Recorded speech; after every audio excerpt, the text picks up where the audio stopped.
अंतरिक्ष में पहुंचने के लिए हमें धरती के कितने किलोमीटर ऊंचे तक जाना होगा, या कहें कि अंतरिक्ष कहां से शुरू होता है। जिस तरह धरती के अंदर मुख्य और उप मिलाकर 5 परतें पाई जाती हैं, उसी तरह धरती के ऊपर भी परतें होती हैं, जिनकी संख्या 5 होती है।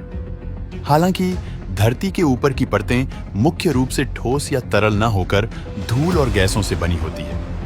इन परतों का नाम कुछ इस प्रकार है: ट्रोपोस्फियर, स्ट्रेटोस्फियर, मेसोस्फियर, थर्मोस्फियर और एक्सोस्फियर।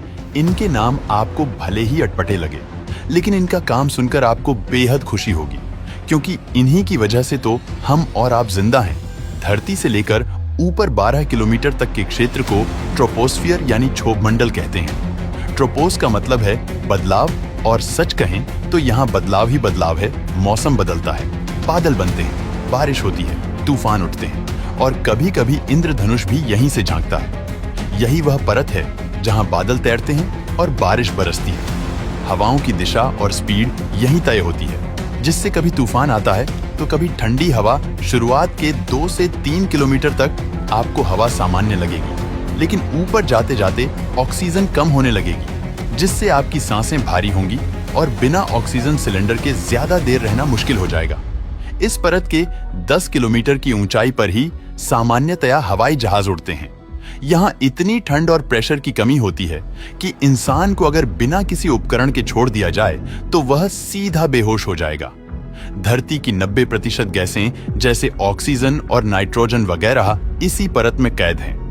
अगर ट्रोपोस्फियर नहीं होता तो धरती पर मौसम नहीं होता, न बारिश, न बादल, न तूफान जैसे बुध, और हमारे चांद के पास कोई ट्रोपोस्फियर परत नहीं है, इसीलिए तो वहां न बारिश होती है न ही कोई ऑक्सीजन होता है।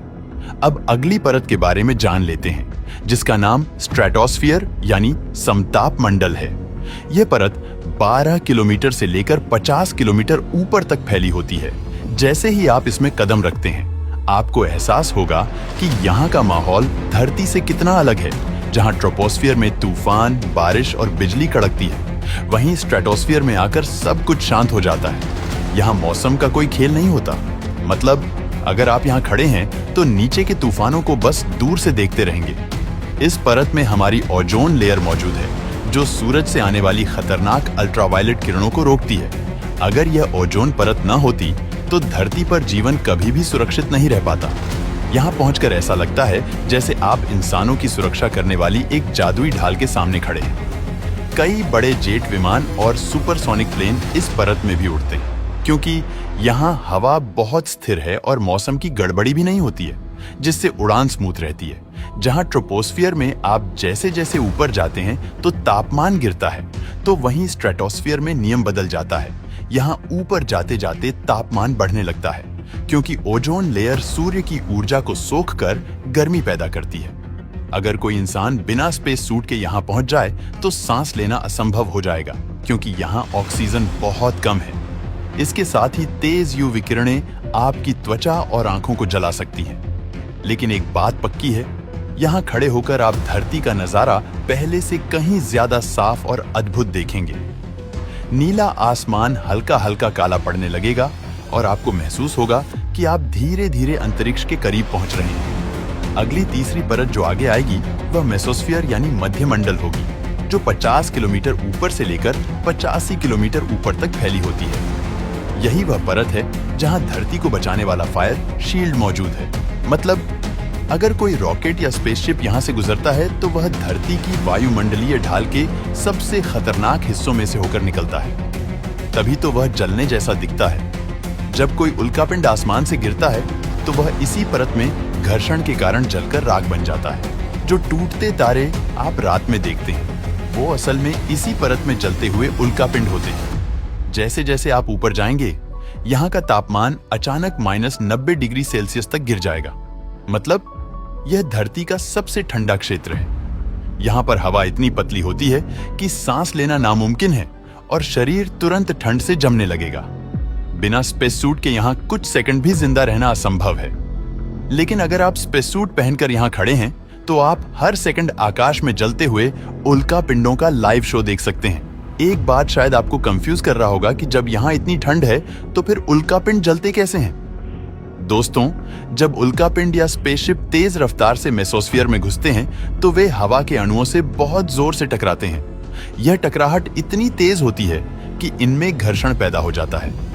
यही घर्षण चीजों को जलाता है, ना कि मेसोस्फीयर की ठंडक या गर्मी, जैसे आप अपने हाथ को गर्म करने के लिए ठंड में रगड़ते हैं। बिल्कुल ऐसा ही और भी ऊपर जाने पर चौथी परत मिलती है, जिसका नाम थर्मोस्फीयर यानी तापमंडल है।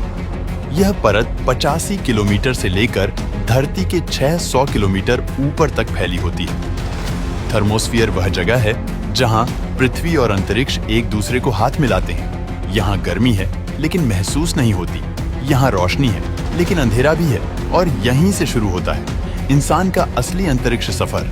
वैज्ञानिकों ने धरती और अंतरिक्ष की सीमा 100 किलोमीटर की ऊंचाई पर मानी है। इसे कार्बन लाइन कहते हैं, मतलब 100 किलोमीटर ऊपर पहुंचने पर आप अंतरिक्ष में पहला कदम रखते हैं। यही वह जगह है जहां सूर्य से आने वाले चार्ज्ड पार्टिकल्स धरती के मैग्नेटिक फील्ड से टकराकर आसमान में हरे, नीले और लाल रंग की रोशनी पैदा करते हैं, जिन्हें हम ऑरोरा कहते हैं। यह नजारा ऐसा लगता है जैसे आसमान में जादू हो रहा हो।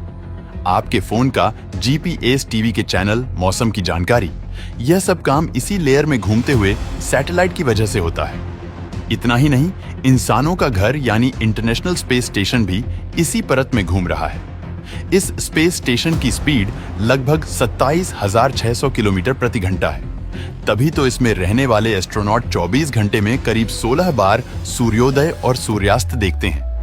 यहीं से रेडियो सिग्नल धरती पर वापस बाउंस होकर आते हैं। इसी वजह से पहले के जमाने में बिना इंटरनेट भी दूर दराज के लोग रेडियो सुन पाते थे। 5वीं और आखिरी परत का नाम एक्सोस्फीयर यानी बाहरी मंडल है। यह परत धरती के 600 किलोमीटर ऊपर से लेकर 10,000 किलोमीटर ऊपर तक फैली होती है। यह हमारे वायुमंडल का बॉर्डर एरिया है जहां अंतरिक्ष की शुरुआत होती है। इसे आप धरती और ब्रह्मांड के बीच का गेट मान सकते हैं। यहाँ हवा इतनी पतली और इतनी कम होती है कि इसे लगभग खाली अंतरिक्ष कह सकते हैं, क्योंकि हवा के कण इतने दूर दूर होते हैं कि अगर एक कण मुंबई में है तो दूसरा कण दिल्ली में मिलेगा। ऑक्सीजन तो होता ही नहीं।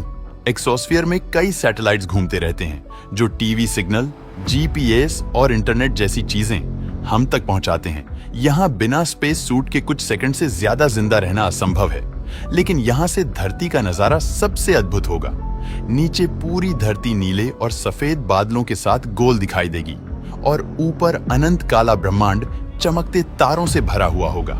आपको लगेगा कि वायुमंडल एक्सोस्फीयर पर खत्म हो गया, लेकिन नहीं, इसके ऊपर भी हाइड्रोजन गैस की बहुत पतली परत फैली होती है, जिसे जियोकोरोना कहते हैं। हालांकि इन्हें धरती के वायुमंडल की परतों में नहीं जोड़ा जाता है।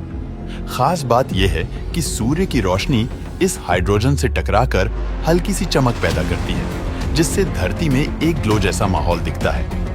वैज्ञानिक कहते हैं कि अगर आप चांद पर खड़े हों और सही उपकरण से देखें तो धरती एक हल्की नीली ग्लो से घिरी दिखेगी। इसके बाद मैग्नेटोस्फीयर आता है, जो धरती से 1000 किलोमीटर से ही स्टार्ट हो जाता है और ऊपर लाखों किलोमीटर तक जाता है। ये वह अदृश्य ढाल है जो धरती के अंदर जो कोर है उससे निकलने वाले लोहे के चुंबकीय क्षेत्र से बनता है, जो सूर्य के सामने धरती से 60,000 किलोमीटर ऊपर तक होता है। लेकिन सूर्य के विपरीत दिशा यानी धरती के पीछे यह फील्ड कई लाख किलोमीटर तक पूंछ की तरफ फैली होती है। अगर मैग्नेटोस्फीयर न होता तो सूर्य हमारी धरती को पल भर में अपने सौर तूफान से जलाकर खाक कर देता। धरती और सूर्य की दूरी की बात की जाए तो लगभग 15 करोड़ किलोमीटर निकल कर आती है, यानी धरती के 100 किलोमीटर ऊपर से करोड़ों किलोमीटर में अंतरिक्ष ही फैला हुआ है। हालांकि इससे भी आगे अंतरिक्ष है जो अनंत है। पृथ्वी का गुरुत्वाकर्षण बल वैसे काफी दूरी तक फैला हुआ है, लेकिन 15 लाख किलोमीटर तक की दूरी में जो भी उपग्रह और वस्तु होती है वह उसे अपनी ओर खींच लेती है। 15 लाख किलोमीटर के बाद सूर्य का गुरुत्वाकर्षण बल उस वस्तु पर लगना शुरू हो जाता है। लेकिन इन्हीं 15 लाख किलोमीटर के बीच में एक जगह ऐसा भी है जहां ना तो पृथ्वी का गुरुत्वाकर्षण बल काम करता है और ना ही सूर्य का। अगर इस जगह किसी चीज को ले जाकर रख दिया जाए तो वह न तो आगे बढ़ेगी और न ही हिलेगी। इसीलिए तो जेम्स वेब टेलीस्कोप को नासा ने 15 लाख किलोमीटर की इसी दूरी पर रखा हुआ है, ताकि हमें ब्रह्मांड की अच्छी से अच्छी तस्वीर मिल सके और हम ब्रह्मांड के बारे में बहुत कुछ जान सकें। दोस्तों, वीडियो पसंद आया हो तो लाइक और शेयर करें